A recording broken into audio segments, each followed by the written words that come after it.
যে যত বেশি ইফতার করাবে তার আমল নামায় তত বেশি রোজার নেকি লেখা হবে ইনশাআল্লাহ। সুদ ব্যবসার মতোই, কিন্তু ওয়াহাল্লাল্লাহুল বাইআ ওয়া হাররামা রিবা, কিন্তু আল্লাহ পাক ব্যবসা হালাল করেছেন, সুদকে হারাম করেছেন।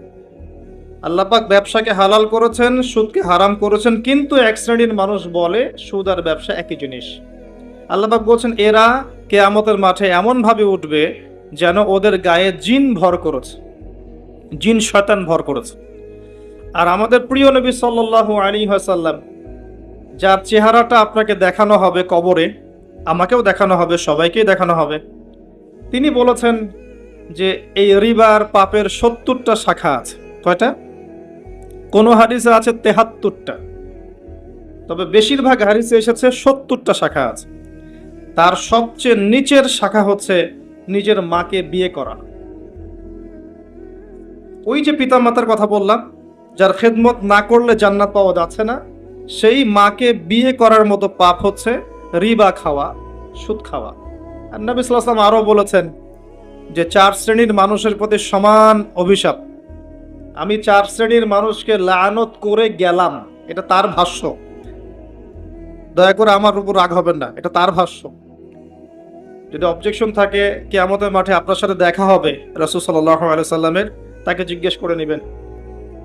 তিনি বলেছেন 4 শ্রেণীর মানুষের প্রতি আমি অভিশাপ করে গেলাম। এক শ্রেণী যে সুদ খায়, দ্বিতীয় শ্রেণী খায় না, মানুষকে দেয়, তৃতীয় শ্রেণী খায়ও না, দেয়ও না, লিখে রাখে, কাতেব, চতুর্থ শ্রেণী তিনটার কোনোটাই না, সাক্ষী থাকে, শাহেদ। আপনি পুরো ওয়ার্ল্ড অ্যাফেয়ার্স এর ইকোনমিক সিস্টেমকে এই হাদিসের মধ্যে ফেলতে পারবেন। পুরো ওয়ার্ল্ড ওয়াইড যে ইকোনমিক সিস্টেম চলছে একে আপনি এই হাদিসের মধ্যে ফেলতে পারবেন। এটা সেই যুগ, যেই যুগে একজন ভালো মানুষও চাইলেও সুদ থেকে বাঁচতে পারবে না, তার গায়েও সুদের ছিটাফোঁটা লাগবে। এখন আসেন, এই যে হাদিসে নবীজি অভিশাপ দিয়ে গেলেন, আমরা যদি মনে করি তার অভিশাপ নিয়ে কবরে উত্তর দিতে পারবো, হাউজে কাউসারের পানি পাবো, শাফাআত আমার জন্য নবীজি করবেন, তাহলে আমাদের উচিত মঙ্গল গ্রহে চলে যাওয়া। পৃথিবীটা বুদ্ধিবৃত্তিক প্রাণীদের থাকার জায়গা, অপদার্থ বেকুবদের জন্য পৃথিবী নয়, তাই নয় কি? পৃথিবী কাদের জন্য? ওয়া আল্লামা আদামা আসমাআ কুল্লাহা, আমি আদমকে প্রত্যেকটা বিষয়ের নাম শিখিয়েছি। মানে আল্লাহ পাক মহাবিশ্বের সব জ্ঞান কাকে দিয়েছেন? আদম আলাইহিস সালামকে শিখিয়েছেন। ফেরেশতাদেরও সেই জ্ঞান ছিল না যে জ্ঞান আদম আলাইহিস সালামকে আল্লাহ পাক শিখিয়েছেন।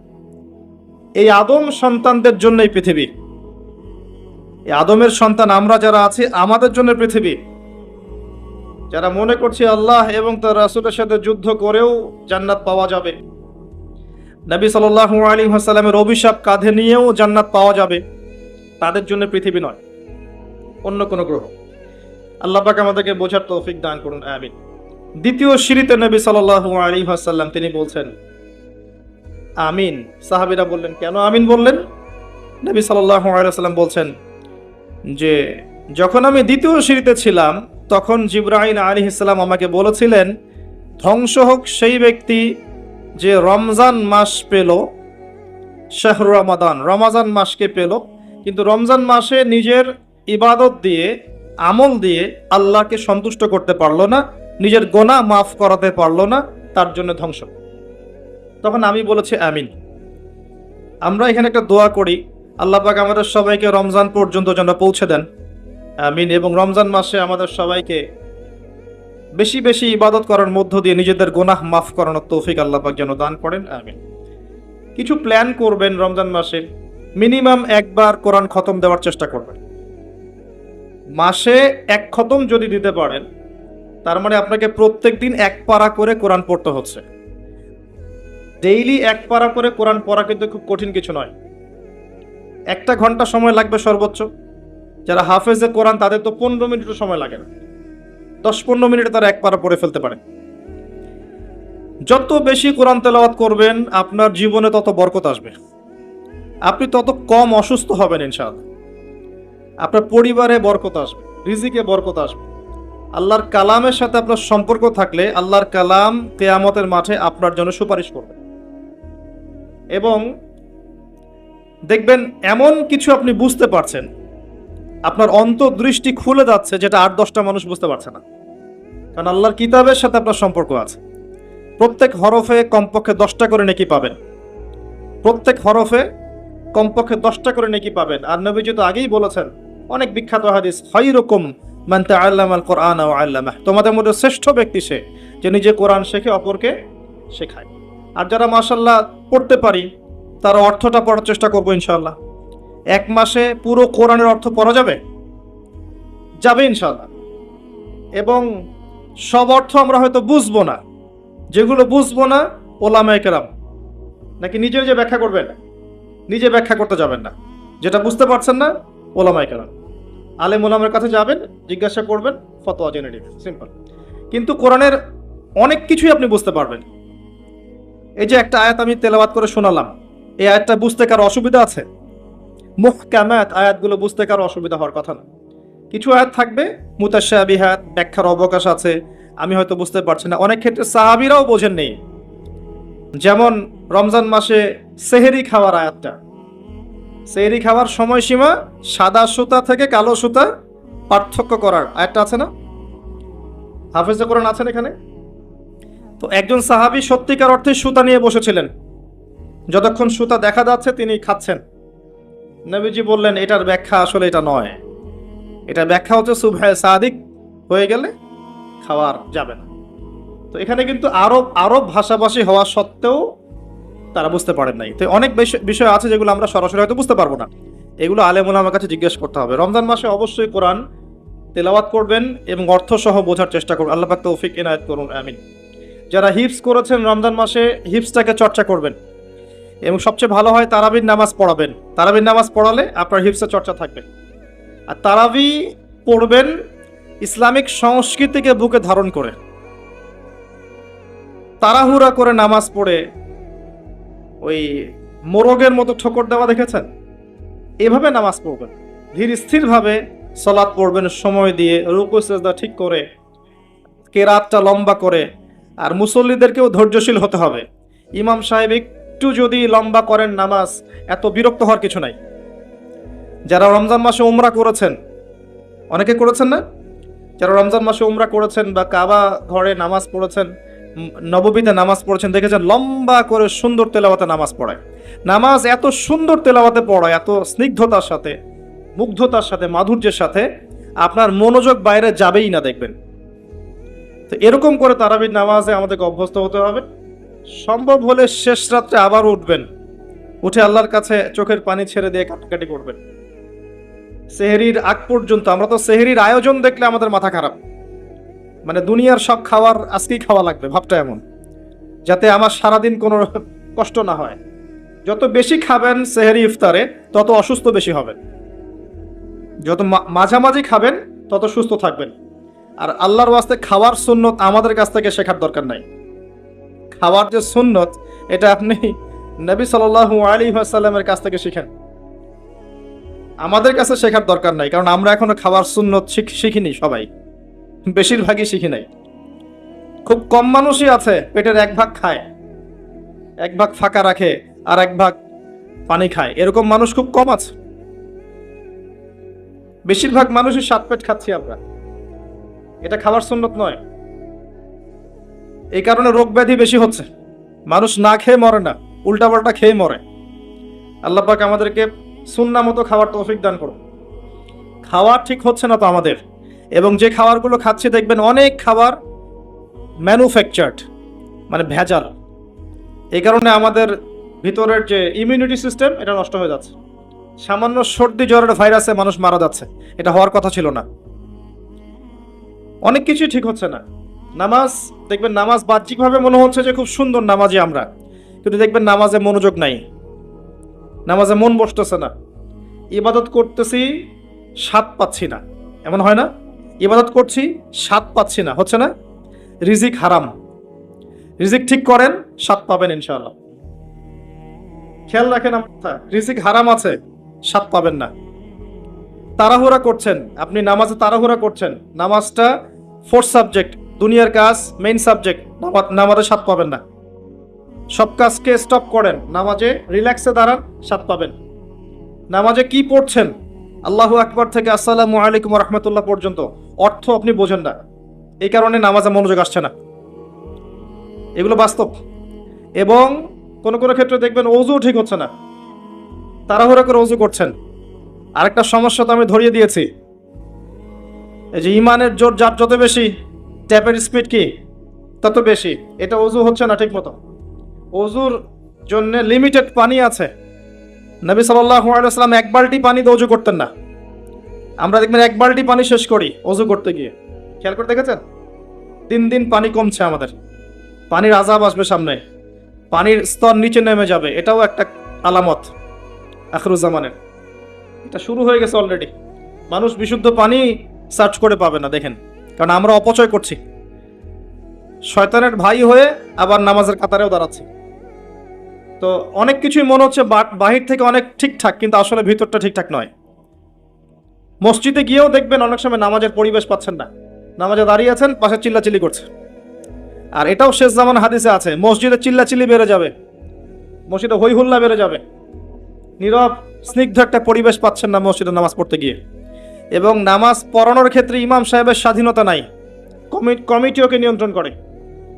আছেন এরকম? কমিটির নিয়ন্ত্রণে তিনি, অথচ তিনি নিয়ন্ত্রণ করবেন সমাজ। ব্যাপারটা এমন ছিল।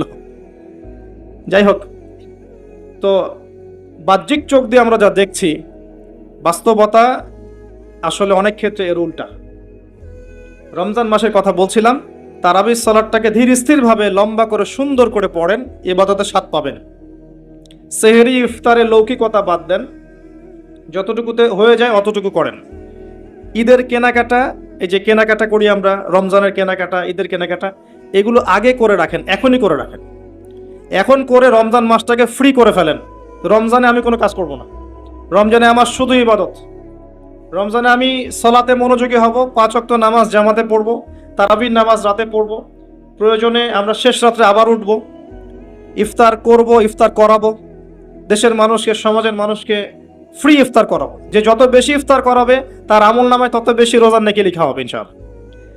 এদিন ফেতরা দিয়ে দিব, আমরা ফেতরাগুলো দিয়ে দিব, সাদকাতুল ফিতর, এবং যাকাত আমরা হিসাব করব। এবং যাদের উপর যাকাত ফরজ হয়েছে বাধ্যতামূলক যাকাত দিয়ে দিবেন। ব্যক্তিগতভাবে হোক, সংগঠনের মাধ্যমে হোক, রাষ্ট্রের মাধ্যমে হোক, যেভাবে হোক যাকাতটা দিয়ে দিবেন। বাংলাদেশের যাকাত যাদের উপর ফরজ হয়েছে তাদের যাকাত যদি সুষ্ঠুভাবে নেওয়া যেত, তাহলে এত ম্যাসিভ প্রকল্প করা যেত যেটা আপনি কল্পনা করতে পারবেন। এমন অনেক ব্যক্তি আছে সমাজে যাদের একজনের যাকাতের টাকা দিয়ে 1000টা মানুষ খেতে পারবে, এমনও ব্যক্তি আছে বাংলাদেশে। এবং এই ধরনের মানুষদের সংখ্যাও লাখের কম না। এদের কাছ থেকে যাকাত নেওয়া শুরু করেন, দেখবেন দারিদ্রতা বলে কিছু থাকবে না ইনশাআল্লাহ। আমি অনেক দিন বলেছি, অল্প বলেছি, কারণ আমি ইসলামিক ইকোনমিক্স এই টাইটেলে কোনো খুতবা এখনো দেইনি। টোটাল খুতবাটাই ইসলামিক ইকোনমিক্সের উপর আসবে ইনশাআল্লাহ। ইনশাআল্লাহ তো মেইন বিষয়টা শোনেন। ইসলামিক অর্থনীতি হচ্ছে এমন যেখানে সম্পদ একটা সমাজের, একটা উম্মার, একটা রাষ্ট্রের, মানে সম্পদ এটা ঘুরতে থাকে, হাত থেকে হাতে ঘুরতে থাকে, কোনো জায়গায় পুঞ্জীবিত হয়ে থাকবে না। ইসলামী অর্থনীতি এমন, এটা ঘুরতে থাকবে। কিভাবে? ব্যবসা। আপনি ব্যবসা করছেন, আপনার ব্যবসায় লাভ এবং লসের রিস্ক আছে। আজকে আপনি লাভ করেছেন, কালকে লস করতে পারেন। কোনো গ্যারান্টি নাই যে আপনি চিরদিনই লাভ করবেন, এটা কোনো গ্যারান্টি নাই। এটা ইসলামের ব্যবসা। এরপর আবার যাকাত আছে। যখন আপনি লাভ করেছেন, ধনী হয়েছেন, তখন আপনি নিসাব পরিমাণ সম্পদ হয়ে গেলে যাকাত দিবেন। এই টাকা যাবে গরিবের কাছে। যখন একজন গরিব, সে ধনীর টাকার হক পাচ্ছে। এছাড়া ব্যবসায় লাভ লসের রিস্ক আছে, আপনার টাকা ঘুরছে মার্কেটে। আল্লাহ চাইলে কাউকে ধনী করবেন, কাউকে দরিদ্র করবেন, কারো কাছ থেকে সম্পদ আল্লাহ নিবেন, কারো কাছে দিবেন। এটা পুরো মার্কেটটা নিয়ন্ত্রণ করবেন আল্লাহ পাক নিজেই। এটা হচ্ছে ইসলামিক ইকোনমিক্স। এর অপোজিশনে পশ্চিমারা যা দিয়েছে আমাদেরকে, রিবা, সুদ কেন্দ্রিক, এখানে সম্পদ ঘুরতে থাকবে না। সম্পদ এক শ্রেণীর মানুষের হাতে পুঞ্জীভূত হয়ে যাবে। যার হাতে পুঞ্জীভূত হবে সে দিন দিন রিচ করতে থাকবে, ধনী হতে থাকবে। আর অন্য অংশের মানুষের রক্ত চুষতে থাকবে, সাকিং, এটা করতে থাকবে। এবং আস্তে আস্তে করে চুষবে যেন সে বুঝতে না পারে। কারণ রিবার মধ্যে লসের কোনো রিস্ক নাই, এখানে শুধু লাভের ব্যাপার আছে। একটা অংশ ধনী হবে, একটা অংশ গরিব হতে থাকবে। এবং এই ইকোনমিক সিস্টেমের উপরে আল্লাহ পাক তার হাত তুলে নেবেন। আল্লাহ পাক এখানে আর নিয়ন্ত্রণ করবেন না, ছেড়ে দিবেন, যাও আমার সাথে যুদ্ধ করেছো, ফলভোগ করো। এই হচ্ছে ইসলামিক ইকোনমিক্সের এগেনস্টে সুদভিত্তিক ইকোনমিক্স, যেটা চলছে সারা ওয়ার্ল্ডে। আমার কথা না, আল্লামা তকি উসমানীর বইগুলো পড়েন, নাম শুনেছেন? আল্লামা তকি উসমানীর নাম শুনেছেন? বর্তমান বিশ্বের সবচেয়ে বড় আলেমদের একজন, হানাফি মাযহাবের সবচেয়ে বড় আলেমদের একজন আল্লামা তকি উসমানী। তার ইকোনমিক্সের সিরিজ আছে, 10টা 12টা বই আছে, পড়ে দেখেন খালি, আপনার চোখ খুলে যাবে। এর উপরে আবার আছে পেপার মানি, ইলেকট্রনিক মানি, আনসাস্টেনেবল অ্যাসেট, যার মধ্য দিয়ে সমাজের সম্পত্তি চুষে খাওয়া হচ্ছে। আল্লাহ পাক এগুলো আমাদেরকে পড়াশোনা করে বোঝার তৌফিক দান করুন। একটা কাজ আমরা করতেই পারি, সেটা হলো যাকাত, যার যার যাকাত দিতে পারি, এতে করে সমাজের সাম্য আসবে। হাতের 5টা আঙ্গুল সমান হবে না কখনো, এই কাজ যারা করতে যাবে সেটা ভুল। 5টা আঙ্গুল ডিফারেন্ট হবে, এটাই হাতের সৌন্দর্য। 5টা আঙ্গুল আবার সমান হয়ে যাবে না কখনো, কিন্তু সাম্য বজায় থাকবে। আজকে যে গরিব আছে তার উপরে ধনীর হক থাকবে, সে যাকাত দিবে, সেই টাকা তার কাছে আসবে, টাকা ঘুরতে থাকবে। এছাড়া ব্যবসায় লাভ লসের রিস্ক আছে। আব্দুর রহমান বিন আউফ রাদিয়াল্লাহু আনহু একজন এক্সাম্পল দিচ্ছি একটা। মক্কা থেকে মদিনায় গিয়েছেন হিজরত করে, আর রাসূলুল্লাহ সাল্লাল্লাহু আলাইহি ওয়াসাল্লাম আনসার এবং মুহাজির সাহাবীদের মধ্যে ভ্রাতৃত্বের বন্ধন স্থাপন করলেন। আব্দুর রহমান বিন আউফ রাদিয়াল্লাহু আনহুর ভাগ্যে একজন জুটলো। তো ওই সাহাবী, আনসারি সাহাবী বলছেন, আমার 2টা বাড়ি আছে, একটা নিয়ে নাও, আমার 2টা বাগান আছে, একটা নিয়ে নাও, এমনকি আমার 2জন স্ত্রী আছে, একজনকে তালাক দিয়ে দিচ্ছি, তুমি বিয়ে করে নাও। এতটা উদার আনসার সাহাবীরা। আব্দুর রহমান বিন আউফ রাদিয়াল্লাহু আনহু ছিলেন ব্যবসায়ী মানুষ, তিনি শুধু এতটুকু বললেন যে আরিনি আইনা সুক, আমাকে দেখিয়ে দাও যে বাজার কোথায়, আমাকে দেখিয়ে দাও বাজার কোথায়। 2 বছরের ব্যবধানে, মাত্র 2 বছরের ব্যবধানে আব্দুর রহমান বিন আউফ রাদিয়াল্লাহু আনহু মদিনার শ্রেষ্ঠ ধনীদের একজন হয়ে গেলেন।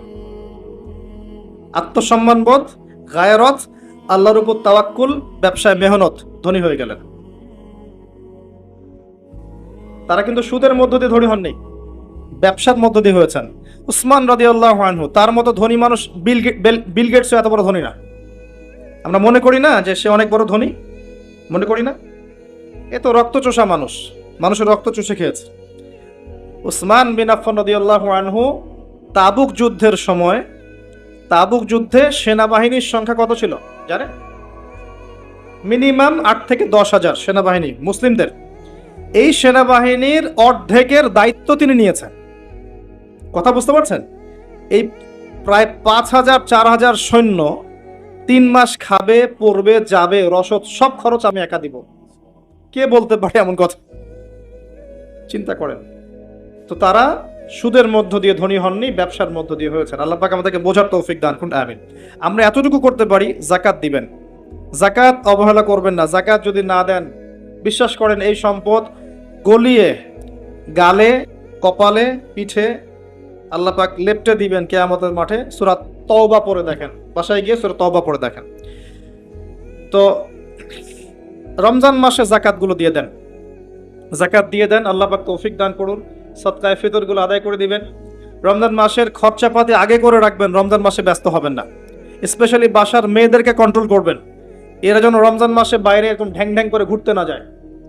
ওদেরকে পর্দায় রাখবেন, বাইরে বের করবেন না। নিজে ইবাদত করে না 8-10টা মানুষের ইমান নষ্ট করতে যাবে কি জন্য? বাসায় রেখে দিবেন, আপনি তার খরচাপাতি দিবেন, কি লাগবে না লাগবে আগে সব বাজারঘাট করে রেখে দিবেন।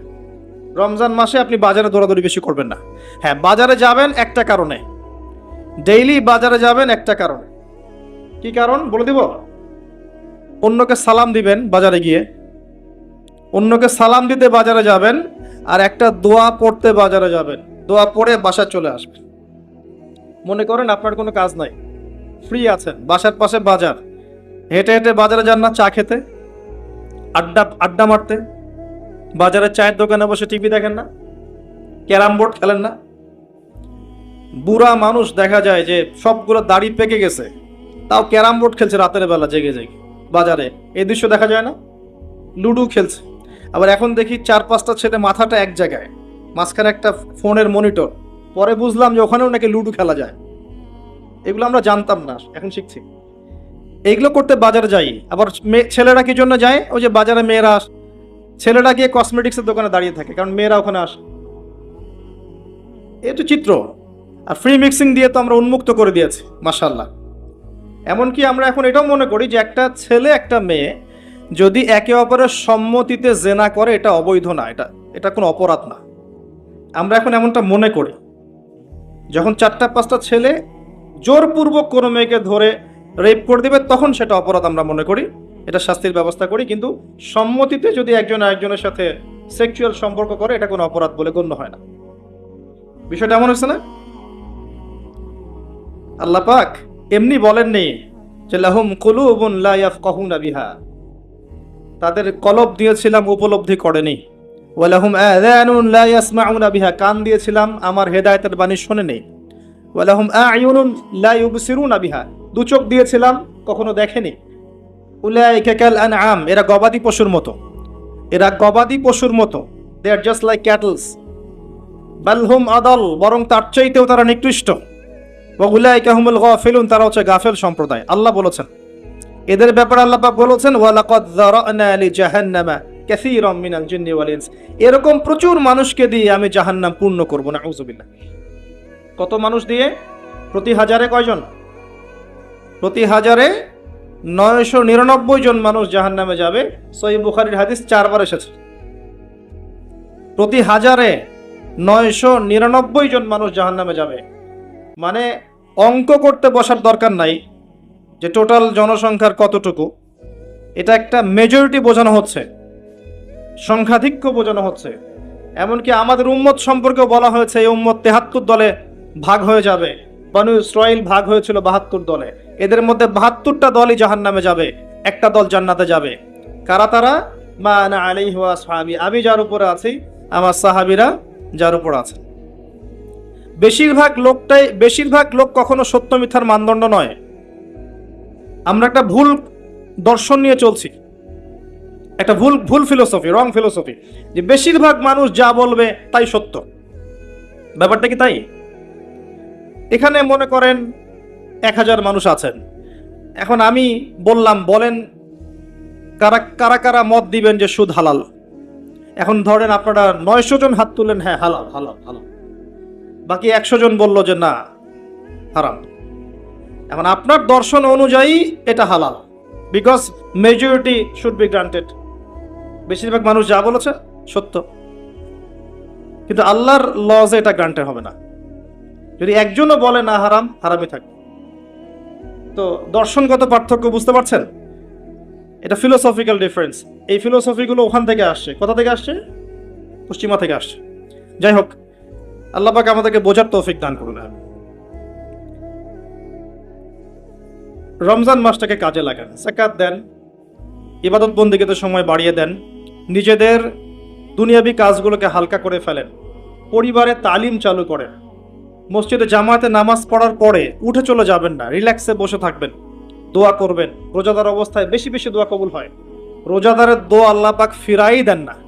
যে কয়েকজন ব্যক্তির দোয়া আল্লাহ পাক ফেরত দেন না তার মধ্যে একজন রোজাদার, একজন মুসাফির, আর একজন হচ্ছে পিতা মাতা। এটা মনে আছে তো? 3 শ্রেণীর মানুষ দোয়া করলেই কবুল, দোয়া করলেই কবুল। এক শ্রেণী হচ্ছে পিতা মাতা, সন্তানের জন্য হাত তুলেছে, আল্লাহ আমার ছেলেটাকে হেদায়েত করো। যদি এই পিতা মাতার আকীদায় শিরিক না থাকে, আমলে বেদাত না থাকে এবং রিজিক হালাল হয়, ইনশাল্লাহ ওর ছেলে হেদায়েত হয়ে যাবে। আরেক শ্রেণী রোজাদার, খাদ্য ছেড়েছে, পানীয় ছেড়েছে, হালাল স্ত্রী ছেড়ে দিয়েছে এবং আল্লাহর যাবতীয় নিষেধ সে বর্জন করছে, কষ্ট করে রোজা আছে, আল্লাহর ভয়ে খাচ্ছে না, কেউ দেখছে না, আল্লাহর ভয়ে পান করছে না, হাত তুলে দোয়া করছে, আল্লাহ আমার এটা চাই, আমার এটা চাই, আমাকে এখান থেকে বাঁচাও, এখান থেকে বাঁচাও, ইনশাল্লাহ দোয়া কবুল হয়ে যাবে। আরেক শ্রেণী মুসাফির, সফর করছে, মুসাফির, হালাল সফর, বৈধ সফর, এই মুসাফিরের দোয়া আল্লাহ পাক কবুল করবেন ইনশাআল্লাহ তাআলা। তবে একজন মুসাফির হাত তুলে দোয়া করছিলেন, নবী সাল্লাল্লাহু আলাইহি ওয়াসাল্লাম দেখে বলেছিলেন যে কিভাবে এই মুসাফিরের দোয়া কবুল হতে পারে, যার খাবার হারাম, যার পোশাক হারাম, যার পানীয় হারাম। তার মানে মুসাফির হওয়া সত্ত্বেও দোয়া কবুল হচ্ছে না, রিজিক হারাম হওয়ার কারণে। আর আজকে তো আমরা হারামের পরোয়া করছি না।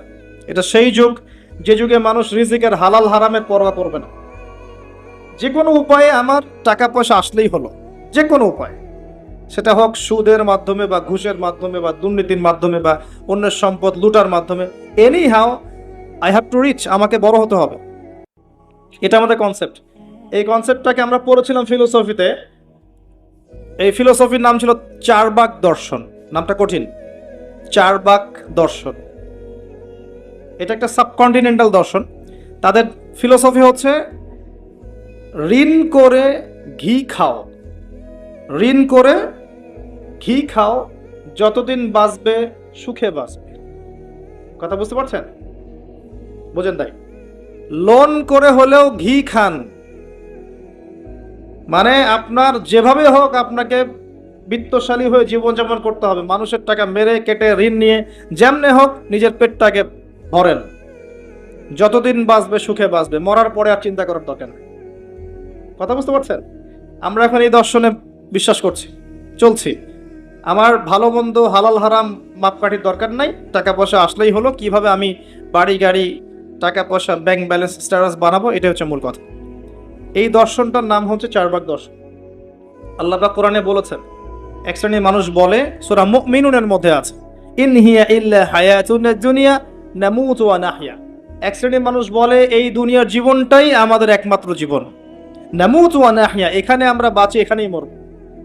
ওয়া মা নাহনু বিমাবউসিন, আমরা পুনরুত্থিত হব না। বাল তুসিরুনাল হায়াতাদ দুনিয়া ওয়াল আখিরাতু খায়রু ওয়া আবকা। আল্লাহ পাক বলছেন, বরং তোমরা দুনিয়ার জীবনকে প্রাধান্য দিয়ে থাকো, কিন্তু পরকাল চিরস্থায়ী এবং উত্তম। আলহাকুমুত তাকাসুর হাত্তা যুরতুমুল মাকাবির। তোমরা প্রাচুর্যের মোহে আচ্ছন্ন আছো, প্রাচুর্যের প্রতিযোগিতা তোমাদেরকে মোহাচ্ছন্ন করেছে, যতক্ষণ না তোমরা কবরে শায়িত হচ্ছ। কাল্লা সাউফা তা'লামুন, কখনো নয়, শীঘ্রই জানতে পারবে। যখন কবর চাপ দিবে শীঘ্রই জানতে পারবে। সুম্মা কাল্লা সাউফা তা'লামুন, আবারও বলছে কোশ্চিন কালেও নয়, শীঘ্রই জানতে পারবে। কাল্লা লাউ তা'লামুন ইলমাল ইয়াকিন, ইলমের অনেক স্টেজ আছে। ইলমাল ইয়াকিন মানে চাক্ষুষ জেনে গেছেন যে জ্ঞানটা আপনি। একটা বিষয় যে আল্লাহ, আপনার এটা ইলমাল ইয়াকিন না, আল্লাহকে আপনি দেখেননি এখনো, আপনার ইয়াকিন হয়নি। যখন কিয়ামতের মাঠে আপনি দেখবেন আল্লাহ আপনার হিসাব নিকাশ নিচ্ছেন, তখন ইলমাল ইয়াকিন হবে। কবর চাপ দিলে কাল্লা লাতুসআলুন্না ইয়াওমাইযিন সুম্মা লাতুসআলুন্না ইয়াওমাইযিন আনিন নাঈম, নিঃসন্দেহে তোমাদেরকে কিয়ামতের দিন নিয়ামতগুলো সম্পর্কে জিজ্ঞাসা করা হবে। দুনিয়ার জন্য বাঁচেন না, যারা দুনিয়ার জন্য বাঁচে আল্লাহ পাক তাদেরকে পরকাল ধ্বংস করে দেন। আপনি যদি পরকালের জন্য বাঁচেন, আল্লাহ পাক দুনিয়া আখিরাত দুইটাই গুছিয়ে দেবে ইনশাআল্লাহ। দুনিয়ার জন্য বাঁচলে আল্লাহ দুনিয়া হয়তো কিছু দিতে পারেন, নাও দিতে পারেন, পরকালে কিছু নাই। তো পরকালের জন্য যদি আপনি দুনিয়া করেন, দুনিয়া আখিরাত দুটোই পাবেন ইনশাআল্লাহ। একটা হাদিস বলছি, সুসংবাদ। আল্লাহ রাব্বুল আলামিন বলেছেন, হে আদম সন্তান, আমার ইবাদতের জন্য সময় বের করো, আমার জন্য, আমার ইবাদতের জন্য সময় বের করো। তোমাকে দুটো জিনিস দিব। একটা হচ্ছে তোমার যাবতীয় দুশ্চিন্তা আমি দূর করে দেব, টেনশন বলে কিছু থাকবে না আপনার, এবং তোমার দুই হাতকে আমি সচ্ছলতা দিয়ে ভরে দেব। শর্ত কি? আমার ইবাদতের জন্য সময় বের করো, আল্লাহর জন্য সময় বের করেন।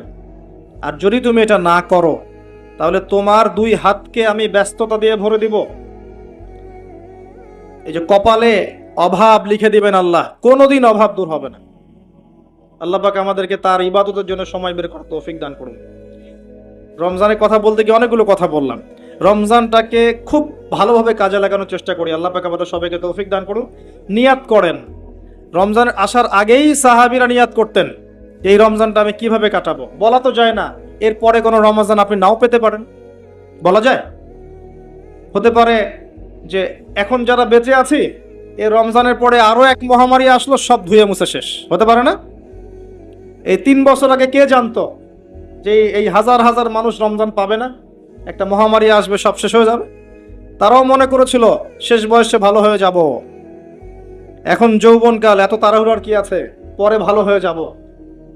শয়তান এভাবেই ডিসিভ করেছে, প্রতারিত করেছে। তো প্ল্যান করেন, বলবেন আল্লাহুম্মা বাল্লিগনা ফি রমাদান বারিক লানা ফি, আল্লাহ আমাদেরকে রমজানে পৌঁছে দিন এবং সেখানে বরকত দান করুন। সাহাবীরা দোয়া করতেন। যদিও সনদের ত্রুটি আছে, কিন্তু দোয়া আপনি করতে পারেন। এগুলো আকীদার কোনো বিষয় না, দোয়ার বিষয়। আরও বিষয় আছে, রমজানে বাসায় তালিম চালু রাখবেন, বাসায় বেপরদামি ঢুকতে দিবেন না, বাইরের ডিভাইসগুলো বন্ধ করে ফেলবেন, বেশি ডিভাইস ঢুকতে দিবেন না। এই সারাদিন মুভিজ, ফিল্মস, হাবি জাবি, স্মার্টফোন বন্ধ করে দিবেন। যদি পারেন একটা উমরা করে আসতে পারেন, যদি সুযোগ হয় উমরা করে আসতে পারেন। সেখানে গেলে আপনি ফিল করবেন রমজান কি জিনিস। নবী সাল্লাল্লাহু আলাইহি ওয়াসাল্লামের রওজা জিয়ারত করবেন, আপনার মনের মধ্যে একটা চেতনা কাজ করবে। কিরকম চেতনা? নিজেকে ছোট মনে হবে। তার কবরের সামনে দাঁড়িয়ে সালাম দিবেন, পাশে দেখবেন আবু বকর সিদ্দিক রাদিয়াল্লাহু আনহু শুয়ে আছেন, পাশে ওমর ইবনুল খাত্তাব। আপনাকে নিজেকে ছোট মনে হবে। আপনার মধ্যে যদি বিবেকবোধ থাকে, স্বচ্ছ মন থাকে, আপনার মনে হবে যে আমি যাকে সালাম দিতে এসেছি তার সুন্নত তো আমার মধ্যে নাই। আমি যাকে সালাম দিতে এসেছি আমি তো তার দিনের জন্য কিছুই করলাম না। এই দিন তো তিনি আমানত রেখে গেছে। এই ফিলিংসটা আসবে ওখানে গিয়ে দাঁড়ালে ইনশাআল্লাহ তাআলা। তাওয়াফ করবেন, ইব্রাহিম আলাইহিস সালামের কথা মনে পড়বে, ইসমাঈল আলাইহিস সালামের কথা মনে পড়বে। সাই করবেন, হাজেরা আলাইহিস সালামের সেই ছোটাছুটি মনে পড়বে, বাচ্চাকে পানি পান করানোর সেই করুণ দৃশ্য মনে পড়বে। আরাফা ঘুরবেন, ঘুরে আসবেন, ওখানে গেলে আপনি কিয়ামত ফিল করবেন, যে মাঠে মানুষ একা একা থাকবে, আল্লাহর সামনে দাঁড়াবে। বাকিউল গারকাত আছে না, পিছনে কবরস্থান, ওখানে গিয়ে দেখবেন উম্মতের শ্রেষ্ঠ মানুষটা ঘুমিয়ে আছে, কারো কবর মাজার হিসেবে নাই, পাকা করা নাই। উম্মতের শ্রেষ্ঠ মানুষটা ওখানে ঘুমিয়ে আছেন, কারো কবর কেন্দ্রিক তাওয়াফ করা হচ্ছে না, চুমু খাওয়া হচ্ছে না, পূজা করা হচ্ছে না। সবার কবরে শুধু এতটুকু পাথর আছে, এতটুকু পাথর দেখে চেনা যায় যে এটা একটা কবর, আর কিছু চেনা যায় না। কার কবর কোনটা সেটাও জানা যায় না। ওখানে গিয়ে দাঁড়ালে আপনার মনে হবে যে আপনি এই পৃথিবীর সবচেয়ে নিকৃষ্ট প্রাণী, আপনার মনে হতে পারে, আমার তাই মনে হয়েছে, যে এখানে যারা শুয়ে আছে তারা জান্নাতি, আমি তাদের সামনে দাঁড়িয়ে আছি, আমার তো কোনো মূল্যই নাই আল্লাহর কাছে। আপনার এই বরত্ব, এই যে ক্ষমতার দাপট, জনবলের দাপট, টাকার দাপট, অর্থবিত্তের দাপট, সব মনটা নরম হয়ে যাবে ইনশাআল্লাহ। মনে হবে যে আপনি খুব ছোট্ট ক্ষুদ্র একটা বান্দা, আসলেই আমি তাই। অহংকারটা কমে আসবে, মন নরম হবে, মৌতের কথা স্মরণ হবে, পরকালের কথা স্মরণ হবে, আল্লাহর নূর আপনার কলবে আসবে ইনশাআল্লাহ। মন নরম না হলে আত্মশুদ্ধি অর্জন হবে না। আল্লাহ পাক আমাদেরকে বোঝার তৌফিক দেখ। এগুলো এগুলো স্মৃতি বিজড়িত জায়গা। উহুদ পাহাড়ে যাবেন, দেখতে যাবেন, দেখবেন ওখানে ঘেরানো আছে উম্মতের শ্রেষ্ঠ শহীদদের কবর আছে। ওখানে শ্রেষ্ঠ শহীদদের কবর আছে। হামজা রাদিয়াল্লাহু আনহু শুয়ে আছেন ওখানে, মুসআব বিন উমাইর শুয়ে আছেন ওখানে, আনসারী সাহাবীরা ওখানে শুয়ে আছেন। কোনো চিহ্ন নাই, কোনো চিহ্ন নাই, শুধু একটা চিহ্ন ঘেরানো আছে, এখানে হয়েছিল ঘটনা। উহুদ পাহাড়কে দেখবেন, দেখলেই আপনার মনটা নরম হবে। নবী সাল্লাল্লাহু আলাইহি ওয়াসাল্লাম তিনি বলেছিলেন যে আমি এই উহুদকে ভালোবাসি, উহুদও আমাকে ভালোবাসে। এই উহুদ পাহাড় আমাকে ভালোবাসে, আমিও তাকে ভালোবাসি। আর আল্লাহর ওয়াস্তে যাওয়ার আগে যদি কেউ যান, যাওয়ার আগে নবী সাল্লাল্লাহু আলাইহি ওয়াসাল্লামের জীবনীটা একবার পড়ে যাবেন। নবীর জীবনীটা সাল্লাল্লাহু আলাইহি ওয়াসাল্লাম একবার পড়ে যাবেন, তাহলে আপনি জায়গাগুলোর মর্ম বুঝবেন, কোথায় কি হয়েছিল। তা রমজান মাসে এটা করতে পারলে ভালো হয়, এই কারণে যে আপনি সেখানে গেলে ইতিকাফ করতে পারবেন, ওখানে তারাবির সালাতগুলো জামাতে পড়তে পারবেন, কাবার সামনে নামাজ পড়বেন, নববীতে নামাজ পড়বেন, কুবায় নামাজ পড়বেন, ভালো লাগবে। এটা আমার পরামর্শ। সবার সামর্থ্য হবে না, যাদের হবে তারা যেতে পারে, দেখবেন অনেক অনেক আধ্যাত্মিকতা অর্জন হবে ইনশাআল্লাহ তাআলা। আল্লাহ পাক সফর করতে বলেছেন, সফর করলে অন্তর্দৃষ্টি জাগে এবং আল্লাহ নিদর্শনগুলো দেখলে আপনার আল্লাহর প্রতি তাওহীদ বাড়বে ইনশাআল্লাহ। আল্লাহ পাক তৌফিক দান করুন, রমজান মাসটাকে কাজে লাগা। আমি এই কথাটা বলতে গিয়ে এতগুলো কথা বললাম। দ্বিতীয় সিঁড়িতে নবী সাল্লাল্লাহু আলাইহি ওয়াসাল্লাম বলেছিলেন, সেই ব্যক্তি ধ্বংস হোক যে রমজান মাস পেয়েছে, পাওয়ার পরেও সে আমল করে ইবাদত বন্দেগীর মাধ্যমে আল্লাহর সন্তুষ্টি অর্জন করতে পারে নাই, এই ব্যক্তি ধ্বংস হোক। তিনি বলেছেন আমিন। তার মানে রমজানে আমরা যারা নিজের গুনাহ মাফ করাতে পারবো না, তাদের জন্য ধ্বংস। ঈদ উল ফিতর কাদের জন্যে? যারা রমজান মাসটা কাজে লাগিয়েছে তাদের জন্যেই। কদ আফলাহা মান তাযাক্কা ওয়া যাকারা ইসমা রাব্বিহি ফাসাল্লা। ঈদের সালাতে যারা গিয়েছে, সারা মাস আত্মশুদ্ধি অর্জন করে এদের জন্য ঈদের খুশি। লৌকিকতা ছেড়ে দেন। এই রমজান মাসে চেষ্টা করেন যে ইমাম সাহেব যারা আছেন, মুয়াজ্জিন যারা আছেন, সমাজের যে মানুষগুলো সত্যিকারের মিসকিন, এরা তো মানুষের কাছে অভাবের কথা বলতে পারে না। বিত্তবানদের উচিত তাদের দায়িত্ব নেওয়া, তাদের সমস্যাগুলো বোঝা। খেয়াল করে দেখবেন দুনিয়ার ফাসেক জালেম মুনাফিক রমজান মাসে এমন দাপট দেখাবে ইসলামিক সোসাইটির মধ্যে, মনে হবে এরা কতই না বড় পরহেজগার। এই লৌকিকতাগুলো ছেড়ে দেয়। আরেকটা বিষয় বলবো, শুধু এটা বলে আমি অন্য টপিকে যাচ্ছি। শুধুমাত্র খাওয়া আর পান করা এটা ছেড়ে দেওয়ার নামই কিন্তু রোজা নয়। যে রোজা রেখেছে মিথ্যা বলেছে, রোজা হবে না। রোজা রেখেছে কারো গীবত করেছে, রোজা ভেঙে যাবে। রোজা রেখেছে এই সুদ খাচ্ছে, জেনা করছে, বান্ধবীর সাথে ডেটিং করছে, পর্নোগ্রাফি দেখছে, আবার রোজা খুলেই দেখবেন বিড়িতে টান মারছে। ইফতারের দোয়া পড়ার সাথে সাথেই, নামাজটা খালি মাগরিবের পড়ার সাথে সাথেই সিগারেটের দোকানে ভিড়। কি শিখলেন রোজায় তাহলে? আবার অনেককে দেখবেন রোজা খোলার সময় দুনিয়ার সব খাবার নিয়ে বসেছে। মানে এই যে সারাদিন খাই নাই, উসুল করতে হবে না? এরকম করলে আত্মশুদ্ধি অর্জন হবে না। আল্লাহ পাক আমাদেরকে খাবার এবং পানীয় সাথে সাথে আল্লাহর যাবতীয় হারাম ছেড়ে দেওয়ার তৌফিক দান করুন, আমিন। এভাবে রোজা রাখলে ইনশাআল্লাহ আমাদের রমজান মাস আল্লাহর কাছে কবুল হবে। আমরা দোয়া করি আল্লাহ যেন আমাদের সবাইকে রমজানের সুস্থতার সাথে পৌঁছে দেন এবং রমজানটাকে কাজে লাগানোর তৌফিক দান করেন। আল্লাহ পাক আমাদের আমলগুলোর ওসিলায় আমাদেরকে যেন মাফ করে দেন, আমিন। তৃতীয় সিঁড়িতে নবী সাল্লাল্লাহু আলাইহি ওয়াসাল্লাম তখন বলছেন আমিন। সাহাবীরা বললেন, ইয়া রাসূলুল্লাহ, আপনি আমিন বললেন কেন? সাল্লাল্লাহু আলাইহি ওয়াসাল্লাম তিনি বলছেন, এই সময় জিবরাইল আলাইহিস সালাম আমাকে বলেছিলেন, সেই ব্যক্তি ধ্বংস হোক, সেই ব্যক্তি ধ্বংস হোক যার সামনে আমার নাম নেওয়া হয়েছে কিন্তু সে আমার নাম শুনে দরুদ পাঠ করে নাই। দরুদ পাঠ করে নাই। সবচেয়ে শ্রেষ্ঠ দরুদ কোনটা? দরুদে ইব্রাহিম, যেটা আমরা নামাজে পড়ি। এটা যদি পড়তে না পারেন, সকালে 10 বার, সন্ধ্যায় 10 বার শুধু বলবেন আল্লাহুম্মা সাল্লি ওয়া সাল্লিম আলা নবিয়িনা মুহাম্মদ। পারা যাবে? বলেন আল্লাহুম্মা সাল্লি ওয়া সাল্লিম আলা নবিয়িনা মুহাম্মদ। সনদ ঠিক আছে। এটা 10 বার সকালে, 10 বার সন্ধ্যায়। কি ফজিলত! নবী সাল্লাল্লাহু আলাইহি ওয়াসাল্লাম আপনার জন্য সুপারিশ করবেন ইনশাআল্লাহ। আরেকটা আছে, এটাও মনে না থাকে, আল্লাহুম্মা সাল্লি আলা মুহাম্মদ ওয়া সাল্লিম। পারা যাবে? আল্লাহুম্মা সাল্লি আলা মুহাম্মদ ওয়া সাল্লিম। তবে শ্রেষ্ঠ দরুদ কোনটা? দরুদ ইব্রাহিম। নবী সাল্লাল্লাহু আলাইহি ওয়াসাল্লাম সুপারিশ করবেন। আমি বারবার বলেছি এই সিজনের লেকচারগুলোতে, একমাত্র মানব যার আগের গুনাহ মাফ, পিছনের গুনাহ মাফ, সবচেয়ে হ্যান্ডসাম মানুষ, সবচেয়ে বিচক্ষণ, সবচেয়ে পবিত্র, যার চরিত্রের মতো চরিত্র এই মহাবিশ্বে কারো নাই, যাকে কবরে দেখানো হবে, যিনি হাউজে কাউসারের পানি নিয়ে দাঁড়িয়ে থাকবেন, যিনি আমাদের জন্য সুপারিশ করবেন এবং যিনি আমাদেরকে বলেছেন আমরা তার ভাই। এটা বলেছেন তিনি। সাহাবীরা বলেছেন, আমরা কি আপনার ভাই নই? নবী সাল্লাল্লাহু আলাইহি ওয়াসাল্লাম বলেছেন, তোমরা আমার সাহাবী, আমার ভাই তারা যারা তোমাদের পরে আসবে, আমাকে না দেখেই ঈমান নিয়ে আসবে। তারা কারা? আমরা না? দেখেছেন নবীকে? দেখেন না, ঈমান নিয়ে এসেছেন। আরেকটা হাদিসে আছে, এই হাদিসটা ফয়জুল কালাম বইয়ের মধ্যে আছে, যে তারা শুধুমাত্র কোরআনের একটা কপি দেখবে, এমন জাস্ট একটা বইয়ের মধ্যে একটা কিতাব আকৃতিতে কোরআন দেখবে এবং আমাকে না দেখেই ঈমান নিয়ে আসবে। কোরআন নাজিল হওয়া আমরা দেখি নাই, নবী সাল্লাল্লাহু আলাইহি ওয়াসাল্লামকেও দেখি নাই।